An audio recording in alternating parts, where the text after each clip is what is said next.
구인회. 한국 경제사에 거대한 발자국을 남긴 이 이름을 들을 때 당신은 무엇을 떠올리는가? 기업가? 경영인? 아니면 재벌의 창시자? 그러나 그의 본질은 그보다 훨씬 깊은 곳에 있었다. 그는 단순히 부를 쌓은 사람이 아니었다. 영혼의 차원에서 삶과 일을 바라본 자였다. 무엇이 그를 평범한 사업가와 구별지었을까? 그 답은 학교에서 가르치지 않는 경영학 교과서에도 없는, 그러나 영원한 5가지 진실 속에 숨어 있다. 오늘 우리는 그가 몸소 체현했던 영혼이 높은 사람들의 특별한 모습을 함께 들여다볼 것이다. 첫 번째 모습은 불확실함 한가운데서 중심을 잃지 않는 힘에서 시작된다. 세상이 흔들릴 때 당신은 어떻게 서 있는가? 대부분의 사람들은 예측 불가능한 상황 앞에서 공황에 빠진다. 통제하려 발버둥치고 답을 찾아 미친 듯이 움직이고 불안에 잠을 이루지 못한다. 그러나 영혼의 수준이 높은 사람은 다르게 반응한다. 그들은 폭풍 한가운데서도 고요한 중심을 잃지 않는다. 구인회가 사업 초기, 시장이 무너지고 동료들이 등을 돌렸을 때의 일화를 떠올려보자. 많은 이들이라면 배신감에 분노하거나 미래에 대한 두려움에 얼어붙었을 것이다. 하지만 그는 달랐다. 그는 조용히 앉아 상황을 관찰했다. 감정의 소용돌이 속에서도 한 걸음 물러나 이렇게 물었다고 한다. 이 흐름의 더 깊은 패턴은 무엇인가? 이 위기가 내게 보여주려는 진실은 무엇인가? 이것은 도피가 아니다. 오히려 가장 적극적인 현존이다. 그는 상황을 부정하지도 맹목적으로 돌진하지도 않았다. 그저 있는 그대로를 보려 했다. 이러한 태도는 역설을 품는 능력에서 나온다. 동시에 연약하면서도 흔들리지 않는 것, 두려움을 인정하면서도 그것에 지배당하지 않는 것, 이것이 진정한 내면의 중심이다. 영혼이 높은 사람은 불확실성을 적으로 보지 않는다. 그들은 그것을 삶의 본질로 받아들인다. 모든 것이 흐르고 변한다는 사실을 깊이 이해하기에 고정된 결과에 집착하지 않는다. 대신 매 순간 자신의 내면 나침반을 확인한다. 지금 이 순간 나의 중심은 어디에 있는가? 이러한 내적 안정성은 단순한 평온함이 아니다. 그것은 지혜로운 결정을 내리는 토대가 된다. 불안에서 나온 선택은 대개 단기적 회피에 불과하다. 하지만 중심에서 나온 결정은 장기적 비전과 깊은 직관을 담는다. 구인회가 사업의 중요한 기로마다 옳은 선택을 할 수 있었던 것은 바로 이 내면의 고요함 덕분이었다. 당신은 지난 한 해를 돌아볼 때 얼마나 자주 중심을 잃었는가? 그리고 그 순간들에서 어떤 결정을 내렸는가? 중심을 지키는 이 첫 번째 특질은 혼자만의 수행으로 끝나지 않는다. 이 내면의 안정성은 자연스럽게 타인을 향한 시선으로 이어진다. 자신의 고통과 평화롭게 공존할 수 있는 사람만이 타인의 고통을 진정으로 느낄 수 있기 때문이다. 이제 두 번째 특질로 나아가 보자. 공감이라는 말을 들을 때 당신은 무엇을 떠올리는가? 많은 이들은 그것을 감상적인 연민이나 예의상 하는 위로 정도로 여긴다. 그러나 영혼의 수준이 높은 사람들이 지닌 공감은 전혀 다른 차원의 것이다. 그들은 단순히 동정하지 않는다. 타인의 고통이 마치 자신의 몸속에서 울리는 떨림처럼 느껴진다. 이것은 영적 공명이다. 구인회는 직원들을 대할 때 그들을 생산수단으로 보지 않았다고 전해진다. 그는 각자가 가정을 꾸리고 꿈을 품고 두려움과 희망을 안고 사는 영혼임을 알았다. 어느 추운 겨울날, 한 노동자가 집안 사정으로 힘들어하는 것을 보았을 때 그는 금전적 지원만 한 것이 아니었다. 그는 그 사람 곁에 앉아 이야기를 들었다. 말없이 함께 있어 주었다. 그 노동자의 고통이 자신의 가슴 속에서도 무겁게 내려앉는 것을 느꼈다. 여기에 놀라운 역설이 있다. 이러한 깊은 공감은 사람을 약하게 만들지 않는다. 오히려 변화를 만들어내려는 의지를 강화시킨다. 타인의 아픔을 진정으로 느낄 때 그것은 더 이상 남의 일이 아니다. 나의 일이 된다. 그래서 영혼이 높은 사람들은 세상의 불의와 고통 앞에서 무기력해지지 않는다. 그들의 공감은 행동으로 이어진다. 단, 그 행동은 조급하거나 시끄럽지 않다. 깊은 이해에서 우러나온 조용한 변화다. 이 능력은 일상에서 어떻게 드러나는가? 먼저, 그들은 말하기보다 듣는다. 진정으로 듣는다. 상대의 말이 끝나기도 전에 조언을 내놓지 않는다. 그저 그 사람의 목소리 안에 담긴 떨림, 숨겨진 두려움, 말하지 못한 슬픔을 온전히 받아들인다. 그리고 묻는다. 당신에게 지금 무엇이 필요한가? 해결책을 강요하기 전에 먼저 상대가 진정 원하는 것이 무엇인지 이해하려 한다. 때로는 침묵이 가장 깊은 공감의 표현이 되기도 한다. 어떤 고통은 말로 위로될 수 없다. 그럴 때 영혼이 높은 사람은 침묵 속에서 함께 머문다. 그 침묵이 고통을 품어준다. 말 없는 현존만으로도 상대는 외롭지 않다고 느낀다. 이것이 진정한 영혼의 공명이다. 하지만 생각해보라. 타인의 고통을 이토록 깊이 느끼려면 어떤 마음의 상태가 필요한가? 자기 자신의 고통과 기쁨에만 집착하는 사람은 타인의 아픔을 느낄 여유가 없다. 진정한 공감은 자아가 한 걸음 물러설 때 가능하다. 자기 중심성이 누그러질 때 비로소 타인의 영혼이 들어올 공간이 생긴다. 이것이 바로 세 번째 특질로 이어지는 달이다. 자신의 그림자, 즉 에고와 어떻게 춤추는가 하는 문제 말이다. 당신은 자신 안의 어둠을 마주한 적이 있는가? 질투, 교만, 두려움, 분노, 이런 감정들이 올라올 때 우리는 본능적으로 그것을 부정하거나 억누른다. 나는 그런 사람이 아니야. 라고 스스로를 속인다. 하지만 영혼이 성숙한 사람은 다르게 반응한다. 그들은 자신의 어둠을 부정하지 않는다. 오히려 그것을 의식적으로 마주하고 대화하고 통합한다. 구인회가 사업을 키워가던 시절을 상상해보라. 성공의 정점에서 그는 분명 유혹을 마주했을 것이다. 더 큰 이익을 위해 원칙을 꺾으라는 속삭임, 경쟁자를 짓밟고 올라서라는 야망의 목소리. 이런 순간마다 그의 내면에서는 두 가지 힘이 충돌했을 것이다. 윤리와 욕망, 장기적 비전과 단기적 이득. 영혼의 수준이 높은 사람은 이런 내적 갈등을 외면하지 않는다. 그는 자신 안의 탐욕을 인정했을 것이다. 그렇다. 나도 더 많이 가지고 싶다는 욕망이 있다. 하지만 그 욕망을 인정하는 것과 그것에 지배당하는 것은 다르다. 심리학자 칼 융은 이것을 그림자 작업이라고 불렀다. 우리 안에는 밝은 면만 있는 것이 아니다. 누구에게나 어두운 면이 있다. 문제는 그 어둠을 부정할 때 생긴다. 자신의 그림자를 인정하지 않는 사람은 그것을 타인에게 투사한다. 저 사람은 교만해라고 비난하는 순간 사실은 자신 안의 교만을 보지 못하고 있는 것이다. 저 사람은 이기적이야 라고 판단할 때 자신 안의 이기심을 외면하고 있는 것이다. 영혼이 높은 사람은 이러한 심리적 메커니즘을 이해한다. 그래서 그들은 타인을 쉽게 비난하지 않는다. 누군가에게서 불편한 면을 발견할 때 먼저 자신을 돌아본다. 혹시 나도 이런 모습을 가지고 있지 않은가?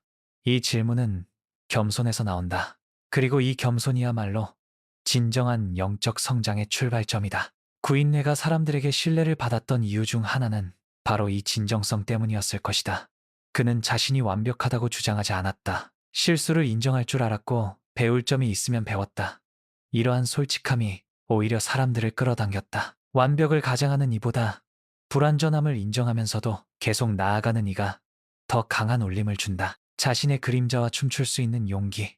이것은 단순히 자기 성찰에 그치지 않는다.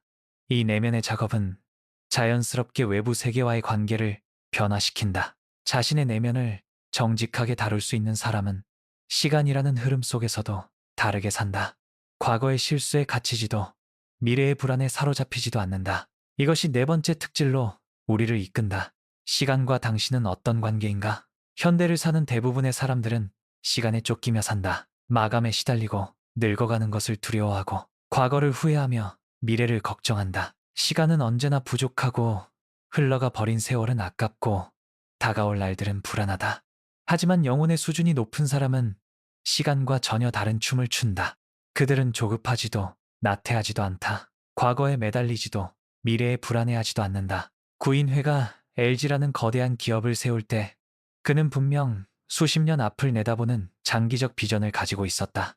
한국 경제의 미래, 산업의 흐름, 세대를 넘어 이어질 기업의 철학, 이 모든 것을 그리며 계획했을 것이다. 그러나 동시에 그는 매일의 현실에 유연하게 적응했다. 오늘의 작은 결정들이 내일을 만든다는 것을 알았기에 지금 이 순간에 온전히 머물렀다. 이것이 시간과 맺는 성숙한 관계다. 미래를 위해 오늘을 희생하지 않고 과거의 영광에 안주하지도 않는다. 여기에 또 하나의 역설이 있다. 영혼이 높은 사람은 부지런히 일하지만 절박하지 않다. 그들은 최선을 다하되 결과에 목을 매지 않는다. 쉴 때는 죄책감 없이 완전히 쉰다. 일할 때는 온전히 집중한다.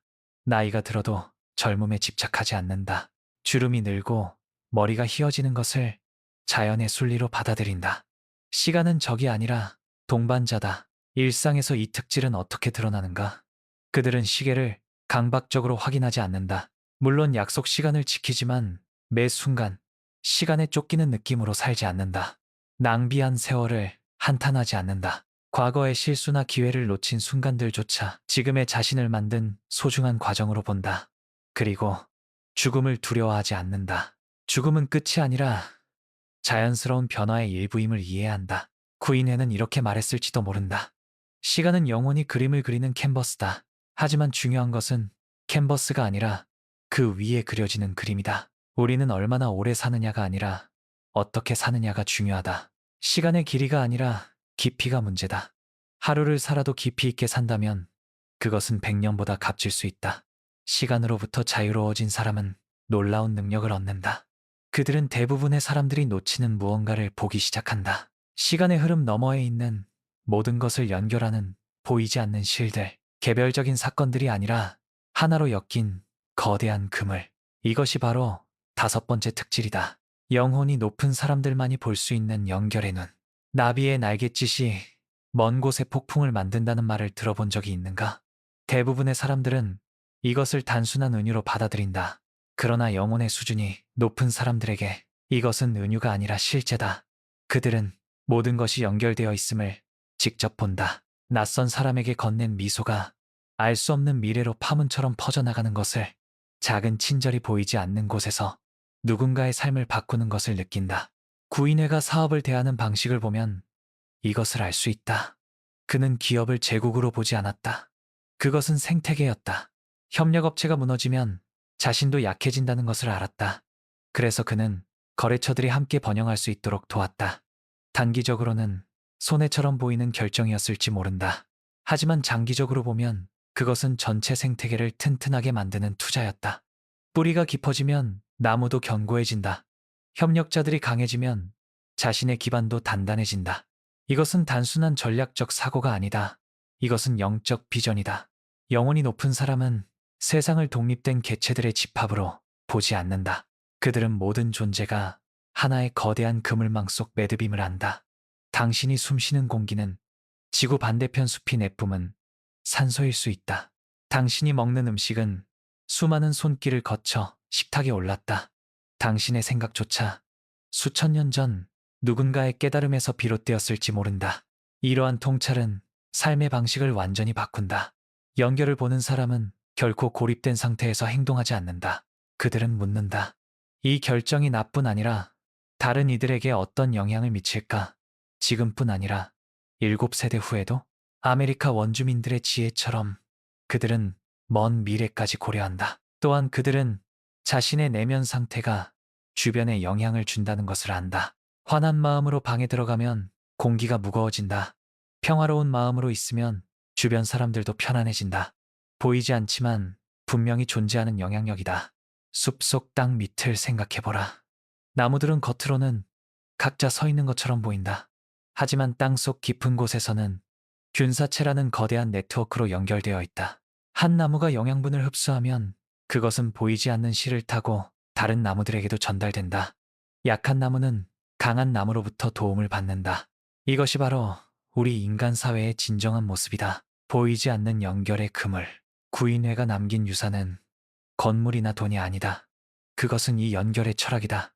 우리는 혼자가 아니다. 우리가 하는 모든 선택, 모든 말, 모든 생각이 보이지 않는 파문을 만든다. 이 5가지 특질 중심을 지키는 힘, 타인의 고통을 느끼는 능력, 그림자와 춤추는 용기, 시간으로부터의 자유, 그리고 연결을 보는 눈, 이것들은 사실 별개가 아니다. 하나의 통합된 존재 방식의 서로 다른 면들이다. 이제 이 모든 것이 어떻게 하나로 만나는지 살펴볼 시간이다. 이제 한 걸음 물러서서 전체를 바라보자. 우리가 함께 탐구한 5가지 특질은 결코 분리된 것이 아니다. 그것들은 마치 한 송이 꽃의 5개 꽃잎처럼 하나의 통합된 영적 수행에 서로 다른 면들이다. 생각해보라. 불확실함 속에서 중심을 지킬 수 있는 사람은 자기 내면이 고요하다. 그 고요함이 있기에 타인의 고통을 진정으로 느낄 수 있는 여유가 생긴다. 만약 자신의 불안과 두려움으로 가득 차 있다면 어떻게 남의 아픔에 귀 기울일 수 있겠는가? 그리고 타인의 고통을 깊이 느낄 수 있는 것은 자신의 그림자를 용기 있게 마주했기 때문이다. 자기 안의 어둠을 인정한 사람만이 타인의 불완전함을 판단 없이 받아들일 수 있다. 이러한 그림자 작업은 시간으로부터의 해방으로 이어진다. 과거의 실수를 있는 그대로 받아들이고 미래의 불안을 내려놓을 수 있는 것은 자기 자신과 화해했기 때문이다. 그리고 시간의 흐름 속에서 자유로워진 사람은 비로소 모든 것의 연결을 본다. 시간적 제약을 넘어서면 공간적 분리도 환상임을 깨닫게 된다. 우리는 모두 하나의 거대한 생명의 그물 속에서 함께 숨쉬고 있다. 구인회가 남긴 진정한 유산은 무엇인가? 그것은 단순히 LG라는 기업이 아니다. 물론 그 기업은 수많은 사람들에게 일자리를 주고 한국 경제를 발전시켰다. 하지만 더 깊은 유산은 의식적 리더십의 살아있는 본보기다. 그는 완벽하지 않았다. 실수도 했고 어려운 결정 앞에서 갈등했을 것이다. 영적으로 높다는 것은 완벽함을 의미하지 않는다. 그것은 끊임없이 배우고 성장하고 자신과 세상을 더 깊이 이해하려는 의지를 의미한다. 그리고 여기 가장 중요한 진실이 있다. 이 5가지 특질은 특별한 사람들만의 것이 아니다. 당신도 나도 누구나 이것을 기를 수 있다. 어떻게? 일상의 작은 수행을 통해서다. 중심을 지키고 싶다면 매일 몇 분이라도 고요히 앉아 호흡을 관찰하라. 명상이 거창한 것일 필요는 없다. 타인의 고통을 느끼고 싶다면 말하기보다 듣는 연습을 하라. 진정으로 듣는 것만으로도 공감은 깊어진다. 그림자와 춤추고 싶다면 정직한 자기 성찰의 시간을 가져라. 일기를 쓰거나 혼자 걸으며 자신에게 물어보라. 오늘 나는 어떤 감정을 회피했는가? 시간으로부터 자유로워지고 싶다면 지금 이 순간에 온전히 머무는 연습을 하라. 설거지를 하면서도 걸으면서도 완전히 그 행위 안에 존재하라. 그리고 연결을 보고 싶다면 상호 의존성을 묵상하라. 당신이 입은 옷, 먹는 음식, 사용하는 물건 하나하나가 얼마나 많은 손과 노력을 거쳐 당신에게 왔는지 생각해보라. 이 여정은 오늘, 바로 지금 시작할 수 있다. 구인회가 걸었던 길은 특별한 사람만의 길이 아니다. 그것은 인간이라면 누구나 걸을 수 있는 영혼을 풍요롭게 하는 길이다. 당신은 이미 그 길 위에 서 있다. 이제 첫 걸음을 내디딜 준비가 되었는가? 그대여, 여기까지 함께 걸어온 당신에게 고마움을 전한다. 혹시 이 이야기가 멀게 느껴졌는가? 구인회라는 거목의 삶이 영혼의 높이라는 말이 너무 멀리 있는 것처럼 보였을지도 모른다. 하지만 진실을 말하겠다. 이 모든 것은 이미 당신 안에 있다. 다만 잊고 있었을 뿐이다. 일상의 소음 속에 묻혀 있었을 뿐이다. 잠시 멈추어 자신에게 물어보라. 이 5가지 특질 중 어떤 것이 오늘 당신의 마음에 가장 깊이 울렸는가? 불확실함 속에서도 중심을 지키려 했던 순간이 있었는가? 누군가의 고통을 마치 자신의 것처럼 느꼈던 적은? 자신의 어두운 면을 정직하게 마주했던 경험은? 시간에 쫓기지 않고 온전히 지금에 머물렀던 순간은? 모든 것이 연결되어 있음을 문득 깨달았던 때는? 아마 당신은 이미 이런 순간들을 경험했을 것이다. 그것이 비록 짧고 희미했을지라도 그것은 분명히 존재했다. 그 순간들을 축하하라. 자신을 판단하지 말라. 아직 부족하다고 멀었다고 자책하지 말라. 영적 성장은 경쟁이 아니다. 그것은 점진적인 깨어남이다. 매일 조금씩 자신의 본질에 가까워지는 여정이다. 이 길은 다른 사람이 되는 길이 아니다. 진정한 당신을 발견하는 길이다. 소음 아래 묻혀있던 두려움과 기대 뒤에 가려져 있던 진짜 당신의 영혼을 만나는 여정이다. 구인회도 완벽한 성인이 아니었다. 는 그저 자신의 영혼에 정직했고 매일 조금씩 깨어나려 노력했던 한 인간이었다. 당신도 그럴 수 있다. 아니, 이미 그 길 위에 있다. 오늘 이 이야기가 당신의 영혼에 작은 파문이라도 일으켰다면 그 파문을 더 멀리 퍼뜨려 주길 바란다. 댓글로 당신의 생각을 나누고 좋아요로 공감을 표현하고 구독으로 함께 걷겠다는 의지를 보여달라. 이것은 단순한 요청이 아니다.